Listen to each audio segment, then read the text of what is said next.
Now, let's take the Neanderthal man. I mean, when I went to school, he was the primitive man that we all descended from. But there's a problem with that. The Neanderthal man has a brain capacity with flowers, and some have even argued whether it was superior to ours. It's more than it's the 1,200 years old, a little bit more. He was discovered in the Neanderthal, which I'm going to show a picture. I think in Dusseldorf, Germany. We now know he lived in communities. He raised crops. He fashioned musical instruments. He played musical scales. He used weapons, buried his dead, observed religious life, just as human as you or I. That's where he comes from. He was found in a cave right next to Dusseldorf, Germany, in the Neander Valley. Then there's another one, Lucy. She was the intermediate that we all came from.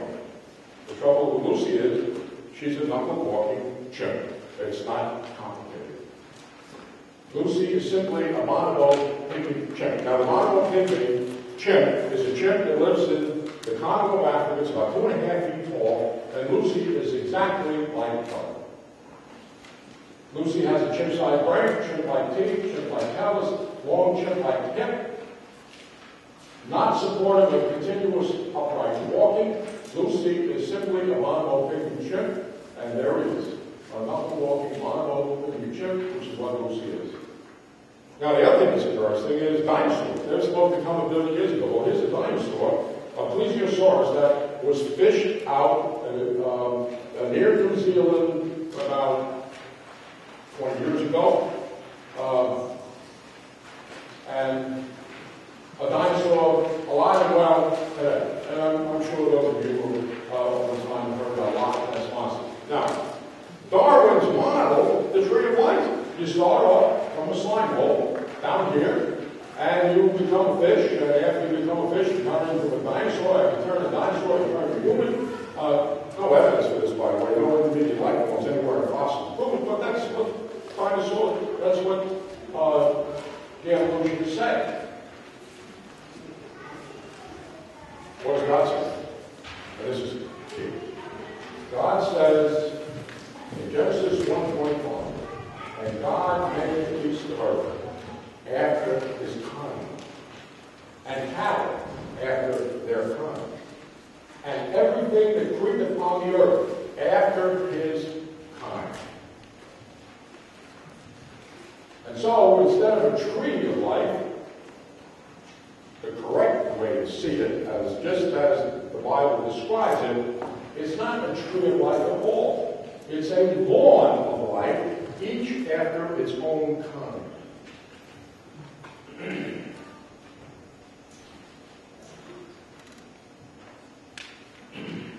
So, it's not creation versus evolution, religion versus science. It's true science versus science fiction.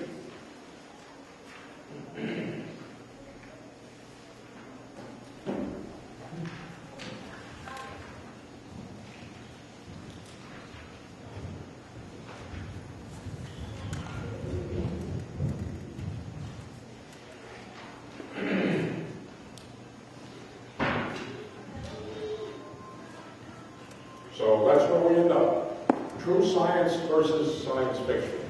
Any questions?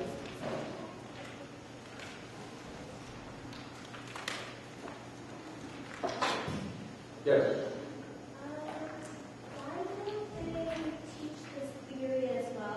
Why don't they teach creation and evolution if it's full of holes? I mean, my science teacher, we were learning about cells, and he's like, it shouldn't work, but it does. And I'm just like, well, duh. Well, you're asking a very profound question. It's the question that's at the heart of the whole argument. Let me explain. I have an explanation. Mankind, just throughout its history, doesn't want to answer to God. Mankind wants to answer to himself. So anything he can do, except if he's a believer, anything he can do to separate himself from the dependency of God, he will do. And he's done it since time immemorial. Okay? So there's a very strong driving force to separate man from his dependence on God. So when somebody comes along and says the prospect that there's evolution and you don't need God, it gets instant acceptance. And by the way, one of the other things that evolution does is it rescues you from answering to God. It rescues from following His rules, should they interfere with any passions that you might have. So people, there's a driving force, and it goes back to the beginning of man, all the way back to Adam and Eve. There's a driving force to get away from the rules of God. Yes? If God created everything, why would there be a driving force? I'm sorry, I didn't what? If God created everything, why would there be a driving force against him? Why would there be one? A driving force against him. Oh. Well, you have to remember that almost from the beginning, man fell down from sin. Man's living under the curse of sin. We can be rescued from it, but that's what we're burdened with, thanks to our originating force. Exactly, I do that when you somewhere. If scientists predict the world to be 4.6 billion years old, and when you look at the timeline in which the Bible is laid out, it's only around like a few thousand, 5,000 or 6,000, and scientists use, probably the superposition and like relative dating, which one's right? The young earth is right, and you have to ask the question, where scientists, I'll quote, where did they get their billions of years from? They say that they use like the layers of bedrock to predict fossil age. Yeah, but you can see, I just showed you the layers of bedrock occur in a few hours. So you can't go on that. But there's another technique that has been used called radioactive dating and radioactive decay. All right? The radioactive decay is just off the wall. I mean, now what's happened is people have taken radioactive dating samples and they've sent them to radioactive acid laboratories around the world, and they get differences of billions of years in the age of the sample based on the radioactive dating. Now, why? Well, you have to know what the radioactive dating technique is. Let's say you want to discover the age of something based on carbon and carbon-14, which is a standard way of measuring it. So you go, what the scientists will do, is you will go and you will look at carbon dioxide and you measure the ratio of carbon-12 to carbon-14 in our carbon dioxide. And then he'll make a rather daring assumption. He will say that that ratio never ever changed. The rock never had anything flowing through it. The rock never had any C14O2. So then he goes back and he looks at the amount of C12 there, and he says, oh, what happened to C14? That missing C14 is a billion years. Except he made a brazen assumption that nothing changed in a billion years. That's been, and the radioactive dating measures are just all over the place. I mean, they vary by hundreds of thousands of years. It's just totally unworthy. Because you're talking about trying to use a measurement that you are able to measure today and use that measurement to date something that you claim is a million years old or 100,000 years old. It's good maybe for 1,002 years, but it's worthless going way back. Yeah. Everything's viewed at the same time. Everyone scientists state If everyone. everything's viewed at the same time.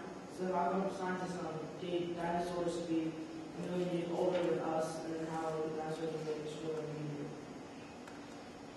I got bad here. Did you say dinosaurs older than us? Or we said? Scientists said the dinosaurs are older than us, and then they were destroyed by a meteor. But so they're supposed to be at the same time, but not. No, I mean, the evidence is that the dinosaurs coexisted with us. There are fossils, which I didn't show you, but that have dinosaur prints and human footprints together. These are, I'm not underestimating what a big jump this is for you who have been programmed into billions of years to confront the reality that the Bible is, that the earth and the cosmos is no older than the Bible said it is, which is approximately 6,000 years old.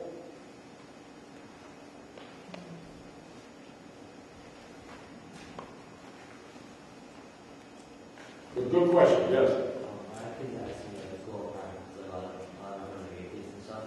I can't hear you. There's a lot of atheists and stuff, and they were asking, like, how do you disprove like, the Big Bang Theory, like, how it all started? I still It's a Big Bang. What? How do you disprove the Big Bang theory? The Big Bang Theory, the Big Bang Theory, don't you realize this is a joke? It's something from nothing. There's no scientific evidence to get something from nothing. I mean, it's just, it violates every law. Yeah. What evidence is there for creation? What evidence is there for creation? I think the best evidence for creation is each after its own kind. There's no other way to get discrete kinds and not have any intermediates between those kinds. How else are you going to get it?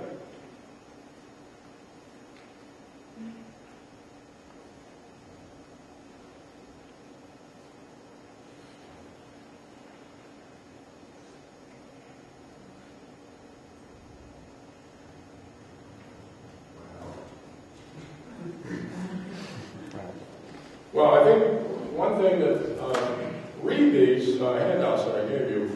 I'm going to be talking with you again in about a month, and what we can do at that time, after you've had a chance to study all this and contemplate it, we'll have a big back and forth with all your questions, because I want all your questions answered so you can be protected from the bondage revolution. Thank you.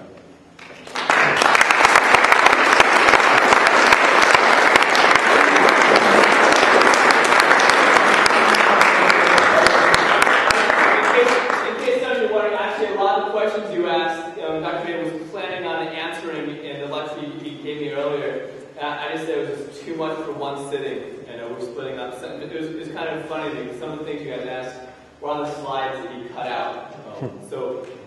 There's a lot more to be said, and certainly there's a lot more. He's coming back May 14th, is that right? Whatever you call it. Is that Friday sometime? May 14th sometime? May 13th? Friday 13th, yeah, you guys are smart. Just come back Friday, whatever that day is. Come and Stuart. I just want to tell you, because I'm a teacher, and New York State law says that if you want to talk about something like creation, it's your right.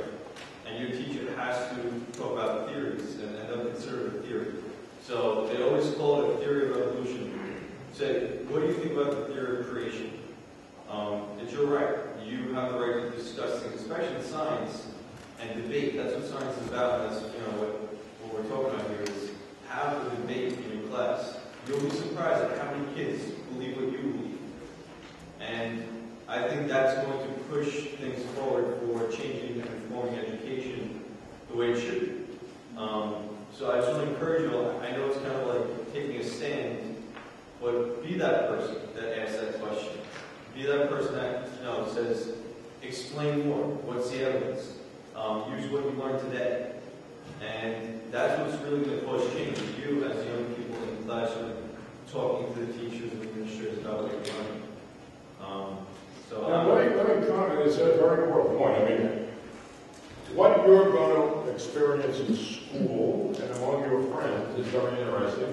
And it's interesting how you're going to react. There are two ways you can react. First of all, the most important thing to you is your soul. Okay?